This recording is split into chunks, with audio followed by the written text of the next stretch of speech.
खरं तर मी माननीय देवेंद्र फडणवीस साहेबांचं आभार व्यक्त करेन आणि छगनरावजी भुजबळांसारखा ओबीसीची भूमिका मांडणारा आणि ठाम भूमिका घेणारा, ओबीसीच्या बाबतीमध्ये कुठलीही तडजोड न करणारा नेता महाराष्ट्राच्या कॅबिनेटमध्ये असणं आवश्यक होतं आणि त्यांच्या निवडीनं खरं तर ओबीसी चळवळीला एक निश्चित स्वरूपाचं पाठबळ भेटणार आहे. त्यामुळे मी या निवडीचं स्वागत करतो. खरं तर आगामी स्थानिक स्वराज्य संस्थांच्या निवडणुका आहेत आणि कुठेतरी त्या डोळ्यासमोर ठेवून हा निर्णय घेतला का, काय वाटतं असं काही सरकार? निश्चित, कारण स्थानिक स्वराज्य संस्थांच्या निवडणुकांचं बिगुल वाजलेलं आहे.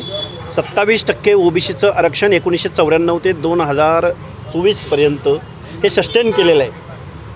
तर ओबीसीचा वॉईस किंवा ओबीसीची नाराजी कुठल्याही पक्षाला परवडणारी नव्हती आणि हा मुद्दा डोळ्यासमोर ठेवून अजितदादा पवारांनी हा निर्णय घेतलेला आहे. त्यांच्या भूमिकेचं मी स्वागत करेन. पण मी महाराष्ट्राला सांगेन की वेट अँड वॉच. पुढच्या काही कालावधीमध्ये अनेक मंत्री या महाराष्ट्राच्या मंत्रिमंडळात दिसतील. मनोज जरांगे